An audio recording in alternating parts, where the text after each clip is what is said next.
നമ്മളിപ്പോൾ സംസാരിച്ചതുപോലെ നമ്മളെ കുട്ടികൾ അവരെ ശരിയായ ദിശാബോധം പലപ്പോഴും രക്ഷിതാക്കൾക്ക് കൊടുക്കാൻ വേണ്ടി പറ്റുന്നില്ല. രക്ഷിതാക്കൾ എന്തായി തീരണമെന്ന് ആഗ്രഹിച്ചോ അത് ചിലപ്പോൾ കുട്ടികളിലേക്ക് ട്രാൻസ്ഫർ ചെയ്യുന്ന പല സംഭവങ്ങളും നമ്മുടെ ജീവിതത്തിൽ കാണുമ്പോൾ നമുക്ക് അവർക്ക് ദിശാബോധം നൽകാൻ ശരിക്കും സാധിക്കുന്നില്ല. അവരുടെ കരിയർ, അവരുടെ പാഷൻ, ഇതിനൊക്കെ നമുക്ക് ചെറുപ്പത്തിലെ തിരിച്ചറിഞ്ഞുകൊണ്ട് അവരെ ആ രീതിയിൽ ഒരു വളർച്ച, പുതിയൊരു വിദ്യാഭ്യാസ സമ്പ്രദായം മുന്നോട്ട് വന്നു കഴിഞ്ഞാൽ അത് നല്ല രീതിയിൽ വിജയിക്കില്ല. നമ്മൾ വിദേശ രാജ്യങ്ങളിലൊക്കെ നമ്മൾ 8th സ്റ്റാൻഡേർഡ് എത്തുമ്പോഴത്തേക്ക് അവരുടെ ഇൻ്റലിജൻസ്, അവരെ പാഷൻ, ഇതൊക്കെ ഒന്ന് ടെസ്റ്റ് ചെയ്ത് അവരെ നല്ല രീതിയിലുള്ള ദിശാബോധം നൽകി വളർത്തുമ്പോൾ അവർ ഉയർന്ന ഒരു പ്രൊഡക്റ്റീവായിട്ടുള്ള മനുഷ്യരായി മാറുന്നുണ്ട്. നമ്മുടെ നാട്ടിൽ അത് സാധ്യമാണ്. നമ്മുടെ അധ്യാപകർ തന്നെ ഇതേപോലെ പ്രൊഡക്റ്റീവായി വളർന്നു വന്നത് ചിലപ്പം നമ്മുടെ അധ്യാപകരാവേണ്ടവരല്ല, ഡോക്ടർ ആവേണ്ടവരല്ല, മാതാപിതാക്കളുടെയും മറ്റു നിർബന്ധത്തിന് വഴങ്ങി ഡോക്ടർ പഠിച്ചവർ, എഞ്ചിനീയറിംഗ് പഠിച്ചവർ. നമ്മളിപ്പോൾ കഴിഞ്ഞ വർഷങ്ങളിൽ തന്നെ കരിയർ ഗൈഡൻസ് എടുത്ത സമയത്ത് ഒരു പെൺകുട്ടി, നമ്മൾ കണ്ണൂരിലെ പെൺകുട്ടി തന്നെ, ഹൈലി മാനേജ്മെന്റ് ക്വാളിറ്റിയിലെ പെൺകുട്ടിയും, അവർക്ക് താല്പര്യമുള്ള വിഷയവും മാനേജ്മെന്റ് ആണ്. പക്ഷെ മാതാപിതാക്കൾക്ക് അവർ ബിടെക് പഠിപ്പിച്ചേ പറ്റും. അവർ ബിടെക്കിലേക്ക് പോകുക. വേറൊരു കുട്ടി മറൈൻ എഞ്ചിനീയറിംഗ് ആണ് അവർ ഇന്റലിജൻസ് നടത്തുന്നത്. വേറൊരു കുട്ടി ടെസ്റ്റ് ചെയ്തപ്പോൾ അവർക്ക് ഡോക്ടർ ആവാനാണ് മാതാപിതാക്കൾ സ്ട്രെസ് ചെയ്യുന്നത്. പക്ഷെ അവർ ഈ ഉയർന്ന നമ്മളെ ഈ സൈനിക ഓഫീസറൊക്കെ ആവാൻ കഴിവുള്ള നല്ല ഡീപ് മൈൻഡ് സെറ്റ് ഉള്ള ഒരു കുട്ടിയാണ്. അപ്പോൾ ഇങ്ങനെ ഡിഫറെൻ്റ് ആയിട്ടുള്ള കുറേ കുട്ടികൾ ഡിഫറെൻ്റ് ആയ മേഖലയിലേക്ക് പ്രഷറൈസ് ചെയ്ത് തള്ളപ്പെടുന്നു. അപ്പോൾ ഇതിൽ രക്ഷിതാക്കൾക്ക് എങ്ങനെ ഇതിനെ ഓവർകം ചെയ്യാൻ എന്ത് ഉപദേശം നൽകാൻ വേണ്ടി സാധിക്കും? നമ്മൾ ഈ ടെസ്റ്റ് ഏതാണെന്ന് എനിക്കറിയില്ല, കാരണം കുറേ ബ്രോട്ട് ഔട്ട് സോഫ്റ്റ്വെയറിൻ്റെ ടെസ്റ്റുകളുണ്ട്. ഇപ്പം എന്നെ ടെസ്റ്റ് ചെയ്താൽ പോലും അത് ഫെയിൽ ചെയ്യാൻ പറ്റും. കാരണം ടെസ്റ്റുകളൊന്നും ഇന്ത്യൻ സോഷ്യൽ കണ്ടീഷൻസിൽ കൃത്യമായിട്ട് പഠിച്ചിട്ടുള്ളതല്ല. നമ്പർ 1. നമ്പർ 2, 10ാം ക്ലാസ് വരെ നമ്മൾ കൊടുക്കുന്ന ഒരു ബഫേ വ്യത്യസ്തമായ വിഷയങ്ങളാണ്. ആ വിഷയങ്ങളിൽ നമ്മൾ മഹാത്മാഗാന്ധിയെക്കുറിച്ച് പഠിക്കുന്നുണ്ട്, മോക്ഷഗുണ്ട വിശ്വേശ്വരയെക്കുറിച്ച് പഠിക്കുന്നുണ്ട്, ന്യൂട്ടനെ കുറിച്ച് പഠിക്കുന്നുണ്ട്, സിനിമാ നടന്മാരെ കുറിച്ച് പഠിക്കുന്നുണ്ട്. ലോകത്ത് വിദ്യാഭ്യാസം എന്ന ക്ലാസ് മുറികളിൽ മാത്രമല്ല, പല സ്ഥലത്തും യാത്രകൾ കൊണ്ടും സിനിമയിലും മീഡിയയിലും. അപ്പോൾ ഒരു 15 വയസ്സ് വരെ എന്ന് വെച്ചാൽ അതാണല്ലോ 10ാം ക്ലാസ്സൊക്കെ പ്രായം. ആ പ്രായം വരെ ഏറ്റവും നല്ല എക്സ്പോഷർ കൊടുത്ത് ആ എക്സ്പോഷറിൽ നിന്നൊരു കുട്ടിക്ക് ഇൻട്രസ്റ്റ് ഉണ്ടായെടുക്കുക ചെയ്യും. ഇപ്പം നമ്മളോട് ചിലർ പറയും, ഇപ്പം ഈ പറഞ്ഞത് മറൈൻ എഞ്ചിനീയറിംഗ് ഇഷ്ടമാണ്. ആ കുട്ടി എൻ്റെ മുമ്പിലെത്തിയാൽ എനിക്ക് 10 ചോദ്യം ചോദിച്ചാൽ അറിയാം ആ കുട്ടിക്ക് ശരിക്കും മറൈൻ ഇഷ്ടമാണ്. അതുപോലെ ഇപ്പോൾ ഫിസിക്സ് ഇഷ്ടമാണെന്ന് പറയുന്ന ഒരു കുട്ടി, ഞാൻ ആദ്യം ചോദിക്കുന്നത് ഫിസിക്സിലുള്ള 4 ശാസ്ത്രജ്ഞന്മാരുടെ പേര് അറിയില്ല.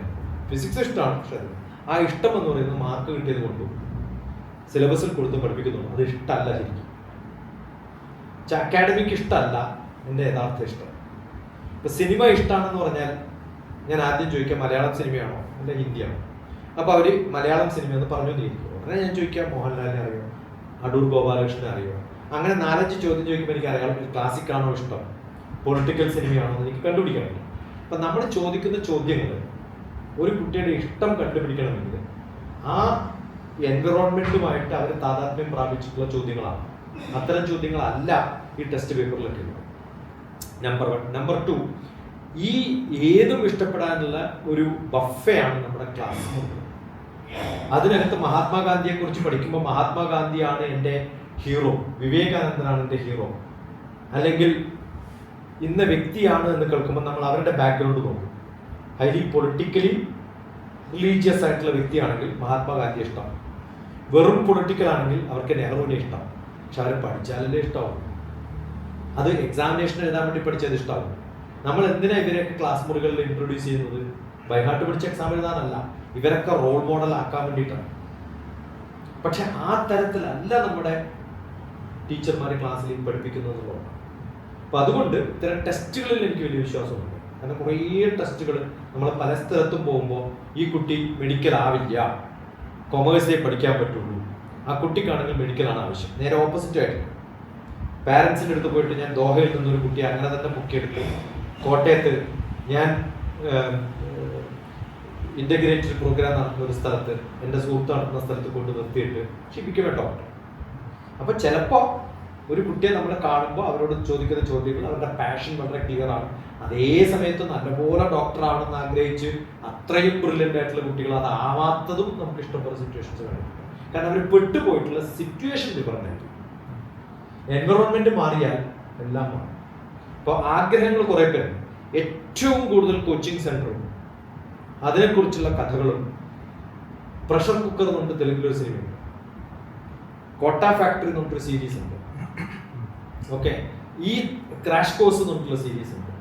IAS ട്രെയിനിങ് സെന്റേഴ്സിൽ നടക്കുന്ന സംഭവങ്ങളെ കുറിച്ച് ഇഷ്ടംപോലെ ഡോക്യുമെന്ററീസ് ഉണ്ട്. IAS എഴുതി കിട്ടാത്തവരൊക്കെ ഇതിന്റെ സീരീസ് തുടങ്ങിയിട്ട് ഇപ്പൊ അഭിനയിക്കുക അതിനകത്ത്. ഇവരൊന്നും പാഷൻ കൊണ്ടല്ല, മാർക്കറ്റ് ചെയ്യപ്പെടുന്നത് കൊണ്ട്, അത് മാർക്കറ്റിൽ വിൽക്കാൻ കുറെ ആൾക്കാർ ബോധവും വിവരവും ഇല്ലാത്തവർ ഉള്ളത് കൊണ്ട് അത് ക്യാപ്ചർ ചെയ്തിട്ട് ഈ വാക്ക് കരിയർ ഗൈഡൻസ് എന്നുള്ളത് തന്നെ തെറ്റാണ്.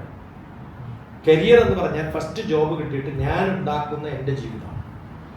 ഒരാൾക്കും കരിയർ ഗൈഡൻസ് കൊടുക്കരുത്. നിങ്ങൾക്ക് ഒരു ജോബ് കിട്ടാനുള്ള യോഗ്യത ഉണ്ടെങ്കിൽ അത് കിട്ടിക്കഴിഞ്ഞിട്ട് ഞാൻ ചിലപ്പോൾ ചാടി ചാടി ചാടി ചാടി പലതിലും പോകും. അങ്ങനെ ഞാൻ എൻ്റെ ജീവിതത്തിൽ ഉണ്ടാക്കുന്നതാണ് കരിയർ. കരിയർ എന്നുള്ള വാക്ക് തന്നെയാണ്. പക്ഷെ കരിക്കുലം വൈറ്റ എന്നതിന് പകരം റെസ്യൂമെ എന്ന് എഴുതിയിട്ട് അപ്ലിക്കേഷൻ കൊടുക്കുന്നവരെ കണ്ടാൽ ഇംഗ്ലീഷ് വാക്കുകൾ നോക്കിയിട്ട് നമ്മൾ അവരുടെ മണ്ടത്തരം മനസ്സിലാക്കും. അപ്പൊ ഓരോ വാക്കിനും നല്ല അർത്ഥവും ഡീപ്പ് നോളജും ഉള്ള സംഭവങ്ങൾ വളരെ സൂപ്പർഫിഷ്യൽ ആയിട്ട് ലോകം കാണാത്ത തരത്തിലുള്ള ആൾക്കാർ ഇവരെ മിസ്ഗൈഡ് ചെയ്യുന്നു എന്നാണ് എനിക്ക് പറയുന്നത്. അപ്പൊ അതുകൊണ്ട് ഗൈഡ് ചെയ്യുന്നവരെക്കാളും കൂടുതൽ ഈ മാർക്കറ്റിൽ നിന്നുള്ളത് മിസ്ഗൈഡ് ചെയ്യപ്പെടുന്നവരാണ്. നമ്മൾ ഓരോ പ്രോഗ്രാമിനും സ്കൂൾസിൽ ചീഫ് ഗസ്റ്റ് ആയിട്ട് പലരെയും വിളിക്കുന്നത് അവരെ ഈ ഓഡിയൻസിന് പരിചയപ്പെടുത്താൻ. പക്ഷെ എപ്പോഴാണ് ചീഫ് ഗസ്റ്റിനെ വിളിക്കുക? ആനുവൽ ഡേ, സ്പോർട്സ് ഡേയിലൊക്കെയാണ്. ആ സമയത്ത് ഏറ്റവും ബ്രൈറ്റ് ആയിട്ടുള്ളവരൊന്നും നമ്മുടെ മുമ്പിൽ കാണാറില്ല. അതുകൊണ്ട് ഒരു സ്കൂൾ പ്രോഗ്രാമിൽ ഞാൻ പോകാം. കാരണം നന്നായിട്ട് മാർക്ക് മേടിച്ച് അവാർഡ് മേടിക്കുന്നവർ വേറെ ക്യൂവില് അതിന്റെ പ്രിപ്പറേഷനിലായിരിക്കും. ഏറ്റവും നല്ല കുട്ടി വേറെ എന്തെങ്കിലും പ്രോഗ്രാം അറേഞ്ച് ചെയ്യാൻ വേണ്ടിയിട്ടുള്ള അവരുടെ സ്പീച്ച് കൊടുക്കാനോ അവരുടെ ഡ്രാമ നടത്താനോ ആയിരിക്കും. അപ്പൊ നമ്മുടെ മുമ്പിൽ ഇരിക്കുന്നവരെന്താ ഇതിലൊന്നും പാർട്ടിസിപ്പേറ്റ് ചെയ്യാത്ത മണ്ടന്മാരും അവരുടെ പാരന്റ്സും. അത് ഒരു സ്കൂളിലും ഇത്തരം പ്രോഗ്രാം കൊണ്ട് ഒരു ഗുണമില്ലാതെ നമ്മൾ ഗസ്റ്റ് ലെക്ചേഴ്സ് എന്ന് പറഞ്ഞ് വിളിക്കുന്ന ആൾക്കാരെയൊക്കെ അവരുടെ ജീവിതത്തെ കുറിച്ച് പഠിക്കാനും ഇന്റർവ്യൂ ചെയ്യാനും അവരുമായിട്ട് ഇന്ററാക്ട് ചെയ്യാനും പറ്റുന്ന കൃത്യമായിട്ട് ഒബ്ജക്റ്റീവ് ആൻഡ് സ്കോപ്പ് വളരെ ക്ലിയർ ആണ്. ആ ഒബ്ജക്റ്റീവ് ആൻഡ് സ്കോപ്പ് ഉണ്ടാക്കി കൊടുത്തു കഴിഞ്ഞാൽ പിള്ളേരൊക്കെ അസലായിട്ട് മാറ്റിയെടുക്കും. ആ ഒബ്ജക്റ്റീവ് ആൻഡ് സ്കോപ്പ് ക്ലിയർ ആണ്. ഞാൻ എന്തിനാണ് ഒരു ക്ലാസ് എടുക്കുന്നത്, എന്തിനാണ് ഒരു സ്ഥലത്ത് പോകുന്നത്, എന്തിനാണ് ഡിസ്കസ് ചെയ്യുന്നത് എന്നൊക്കെ കൃത്യമായിട്ട് അറിയുകയാണെങ്കിൽ നമ്മളൊന്നും. ഇപ്പം ഞാൻ എൻ്റെ ഒരു മരുമകൻ വളരെ ലീഡിങ് ആയിട്ടുള്ള ഒരു സർജനാണ്, ഓൺകോളജിസ്റ്റാണ്. അവരോട് നീ എന്തുകൊണ്ടാണ് ഡോക്ടർ ആവാൻ? എയിംസിലാണ് പഠിച്ചത്. AFMCയിലും എയിംസിലും ഒക്കെ കിട്ടുക. AFMCയിലാണ് പഠിച്ചത്. AFMC കിട്ടുക എന്ന് പറഞ്ഞാൽ വലിയ കാര്യമാണ്. എന്താ കാരണം വെച്ചാൽ എൻ്റെ സ്കൂളിൽ ഒരു ഗസ്റ്റായിട്ട് വന്നവനെ കാണാൻ നല്ല ഭംഗിയുണ്ടെന്ന് ആണ് ഡോക്ടറായി. ഇത്രയൊക്കെ ഉള്ളൂ കുട്ടികളുടെ ഈ മോട്ടിവേഷൻ എന്ന് പറയുന്നത്. എന്താണ്? ഇപ്പൊ ഞാൻ പല സ്ഥലത്തും പോയാൽ സ്പേസ് സയന്റിസ്റ്റ് ആണെന്ന് കേട്ട് കഴിഞ്ഞാൽ സ്പേസിനെ കുറിച്ച് കുറെ ചോദിക്കും. ഞാൻ സ്പേസ് സയന്റിസ്റ്റിനോട് അല്ല സ്പേസിനെ കുറിച്ച് ചോദിക്കേണ്ടത്, അസ്ട്രോഫിസിക്സുകാരനാണ്. നമ്മൾ നോൺ വെജിറ്റേറിയൻ ഷോപ്പിൽ പോയല്ല, വെജിറ്റേറിയൻ കടയിൽ പോയിട്ട് ചിക്കൻ ബിരിയാണി ചോദിക്കുന്ന പോലെ നമുക്ക് ജനറൽ ആയിട്ട് കുറെ കാര്യം അറിയാം. പക്ഷെ ഓരോരോ ഡിപ്പാർട്ട്മെന്റിന്റെ ആക്ടിവിറ്റികൾ എന്താണ് ഇതൊക്കെ ക്ലാസ് മുറികളിൽ ഉണ്ട്, സിലബസിലുണ്ട്. പക്ഷെ അതൊന്നും ഓർക്കുന്നുണ്ടാവില്ല. അതുകൊണ്ട് പഠനം എന്ന് പറയുന്നത് ക്ലാസ് മുറികളിലുള്ള പഠനം കൃത്യമായിട്ട് നടന്നാൽ പുറത്തു നിന്നൊരു എക്സ്പേർട്ട് വരുന്ന കാര്യം. കാരണം പഠിക്കുന്നതിലൊക്കെ നിങ്ങൾ എന്താവണം, എങ്ങനെയൊക്കെയാണ്. ഒരു കുട്ടിക്ക് ഫിസിക്സ് ഇഷ്ടമാണ്, മാത്സ് ഇഷ്ടമല്ല, ഇമ്പോസിബിൾ. ഫിസിക്സ് ഇഷ്ടമുള്ള ഒരാൾക്ക് ഉറപ്പായിട്ടും മാത്സ് ഇഷ്ടമാണ്, അല്ലെങ്കിൽ ഫിസിക്സും മാത്സും റിലേറ്റഡ് ആണ്. ബയോളജി ഇഷ്ടമാണ് പക്ഷെ കെമിസ്ട്രി ഇഷ്ടമല്ല, ഇമ്പോസിബിൾ.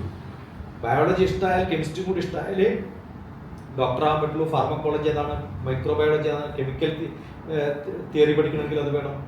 ഫാർമക്കോളജി എന്ന് പറയുന്നത് അതാണ് റിലേറ്റഡ്.